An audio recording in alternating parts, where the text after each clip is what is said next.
Hello, everybody. So, let's talk about my theory. Sorry, the camera viewfinder's over there, but whatever. My theory is that the Labour Party are about to do something really, really awful, and they don't know they're doing it. They have not considered a consequence that I think the entire world has now become very familiar with. If you don't know, I'll explain what I'm talking about. Soon, the Labour government on the 20th is going to do its budget, which is, I think it's, I don't know, I wouldn't class it as similar to the State of the Union, but it's something we have in the UK. And they're going to add a law about car tax or vehicle tax, as I'd say, that it is going to become for every mile you drive, you pay so much in tax for that particular vehicle. Okay, so what's the problem? The idea is okay for normal people. I can understand it. I can see where they're coming from. If you're a high mileage user, if you go from, say, Scotland to Bournemouth, Bournemouth to Scotland, that kind of thing, you're going to pay a lot in tax, depending whatever vehicle it is, whether it's an electric, and it's all to do with the electric cars. They want tax on the electric cars. Right, fine, okay, but they haven't thought something through. With this, they have just killed the gig economy. Now, what is the gig economy? If you're not familiar, ow. Oh, sorry, I'm not feeling particularly well at the moment, but I think we need to hear this no matter what. The gig economy is basically if you have ever ordered a pizza, you've used the gig economy. The person delivering it is usually not particularly employed for the uh, pizza house or wherever you've ordered it from, kebab shop, and basically they get a job from something like Deliveroo or Uber Eats, and they get paid for the delivery. Okay, so where's the problem? Take 2 seconds to think. If you have a job that is, I wouldn't say it's not a high paying job, but it's not something that would be classed as a standard job in society. It is more, oh, you do deliveries on your bike every it's it's not a side hustle, but it is not, I wouldn't class it as a stable job. Let's The stability of the job is not 100%. You're not going to get a delivery every day. Depends. But you see where I'm coming from with this. Now, the gig economy uses bikes, some cars, and vans. Now, okay, you're not going to get somebody coming to you with a van to pick up, to give you a pizza, but you're going to get people from Amazon. Sort of, I think there's a subsidiary that if you get an Amazon package from certain places, you're going to get somebody in a van just dropping it off. So the gig economy is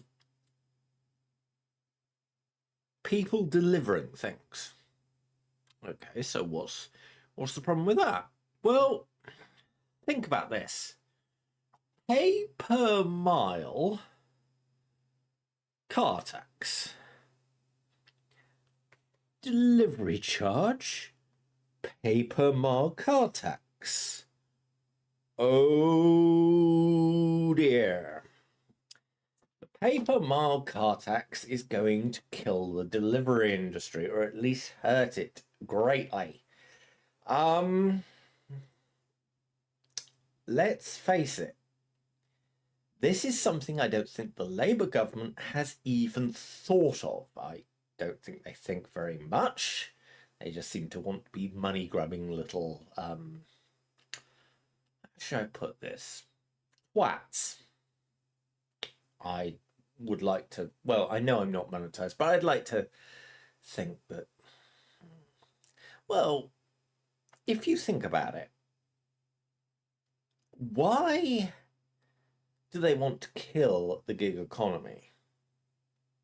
The gig economy is not classed as defined employment. Now, what do I mean by defined employment? If you say go and get yourself a job at B&Q, you have to pay B&Q has to pay, well, you have to pay national insurance, and B&Q has to also top up your pension with national insurance credits. It's a pension scheme in the UK. If you're not familiar, if you have a job, you've got to pay national insurance. I think the whole thing's a scam at best.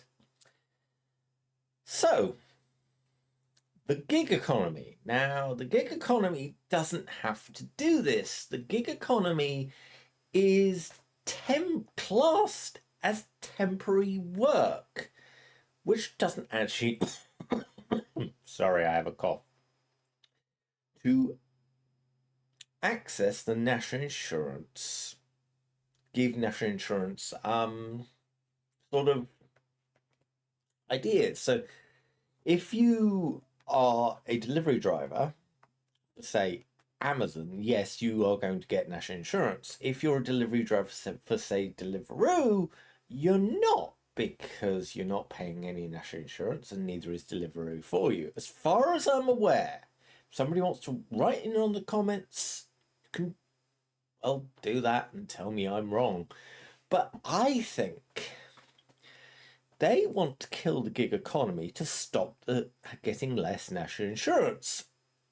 And I think this is going to cause something called,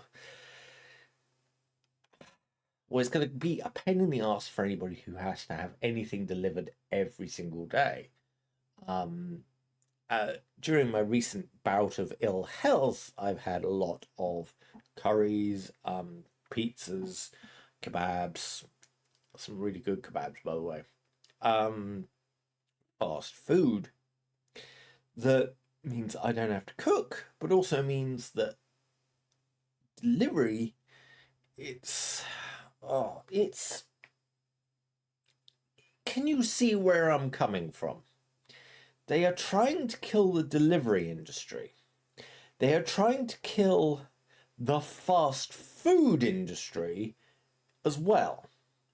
If the price of getting a delivered meal gets too high, people won't do it. At the moment, and I crap you not about this, there is rumours that have been circling around for the past year that Pizza Hut, and I'm talking Pizza Hut in the UK, might no longer be a thing because they might be going bust. And yeah, that is just something that doesn't it boggles the mind, because, okay, I'm not going to say Pizza Hut is a winning game, you're going to make millions, but you're going to make employment, you're going to make jobs. Oh, it doesn't make sense that Pizza Hut is going bust. But then you think about it. If delivery charges become too high, nobody is going to order pizza. If nobody orders pizza from Pizza Hut goes bust, and Pizza Hut no longer exists in the UK, which is, according to the government, probably good for people's health. Frankly, it's not good for my mental health. Yeah, I think that would be a lot of jobs flooding the job market. So, in other words, there'll be a lot of unemployed people suddenly. And it's just like, why is that a good thing? I just think this whole thing has not been thought through. But there's something else that I thought about last night. Last night I was in bed. I was thinking, well, say you're a manufacturing concern. Now, manufacturing in the UK is pretty much dead. But let's say you manufacture a component, say not a gearbox, but something, you manufacture something, but you need this certain set of screws. You go to a manufacturer in the UK that has them and look at the delivery charge. Delivery charge with pay per mile tax is going to be higher than getting them from, say, France, which has no pay per mile tax and probably is an easier idea to basically send a truck over from France with the supply you need to make your component. If you see where I'm coming from, because it's, if you think about it, the idea that pay per mile drive only works for insurance. I currently have it on my car. I don't drive very much, but every time I've got like X many hundred, I think it's about 500 miles or something. And if I can get through that, then I have to pay £2 per mile. And yeah. But tax doesn't make any sense. But also, I don't know. I think this whole thing is ridiculous.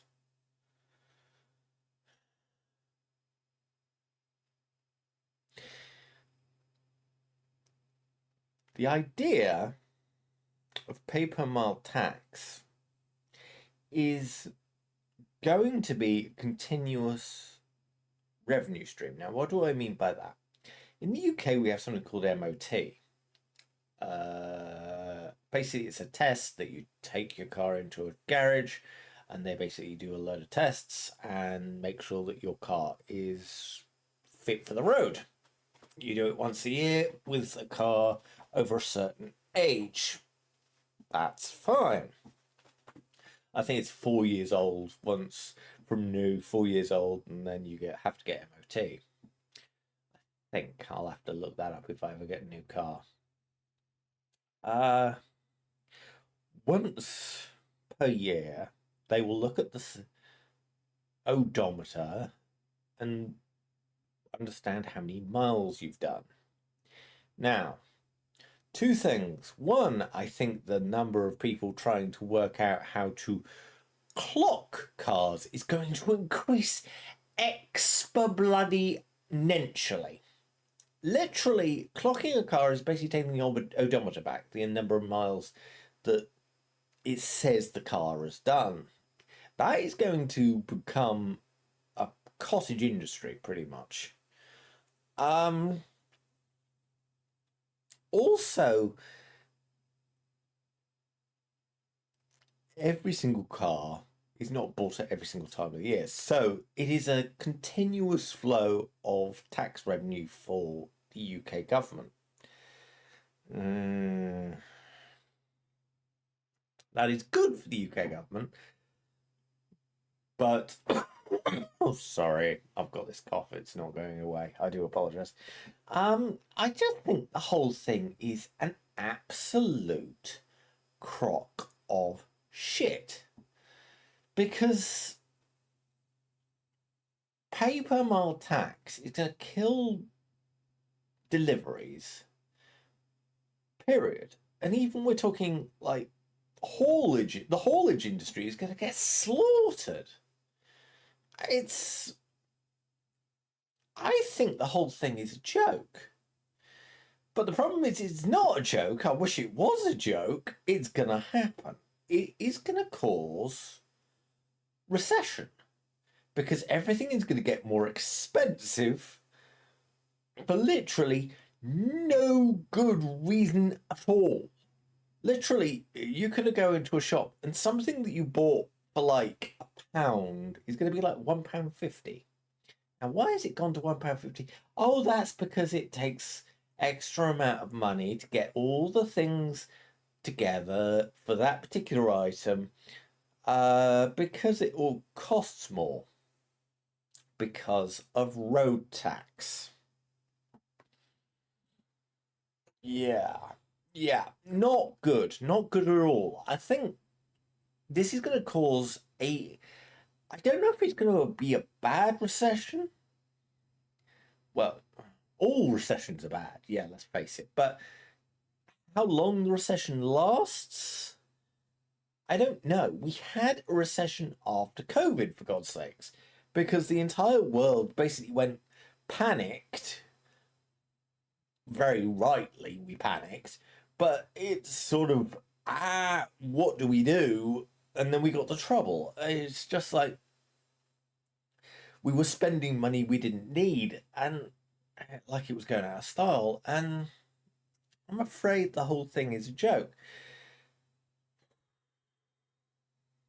I just think that this is going to be a really bad thing that nobody has noticed.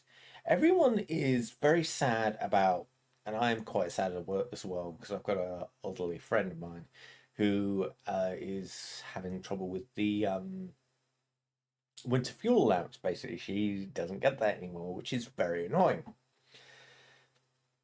It's very insulting as well.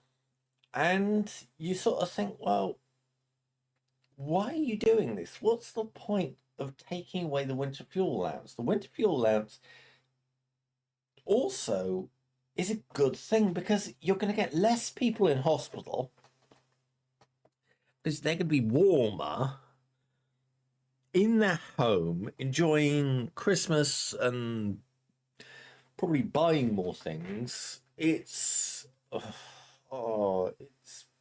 maddening, isn't it? It's not just me, it's maddening. Thank you for watching this slightly rambling, coughing bit of a rant about how this is going to cause a recession using the car tax problem.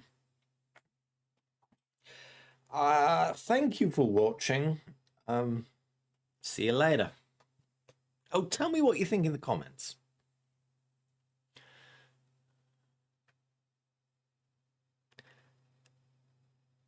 Am I wrong?